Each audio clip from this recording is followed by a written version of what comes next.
राजा नै भए पनि मरेर केही लाँदैन बन्दैनौ महान तिमी 5 स्टारमा जाँदैमा महान बन्नलाई पहिला हुनु पर्छ राम्रो मन नेपालीलाई दलित भन्दा दुख्छ मन को ठुलो को सानो कसले रहेछ बनाएको देखि सहँदैन राम्रो बाटोलाई समाको नचाहिँदो सोचाइहरूले गर्दा बुझ्न गाह्रो भएको छ जातपातको कुरा गर्दा आम्मा कसम पारो तात्छ बोल्दैछु सिधा कुरा आउँदैन है नक्कल पार्न हजारौं पीडा छ तर सक्दिन आँसु झार्न कसरी पछि पर्नु नेपालीको छोरा हुँ म बाउको साथ पाएको भए कोसिस गर्दै तारा छुन याद आउँछ बाउको मलाई एक्कासी आँखा रुन्छ बचाउन चाहन्छु म पुर्खाको इज्जत हुन्छ जात हाम्रो लुगा सिलाउने भनेर खबर सुन्छ दमैले लुगा सिलाएन भनी संसार नाङ्गै हुन्छ कसले भने तिमी ठुलो म चाहिँ सानो ह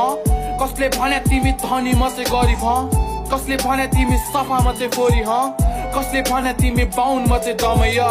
कसले भने तिमी ठुलो म चाहिँ सानो ह कसले भने तिमी धनी म चाहिँ गरिब ह कसले भने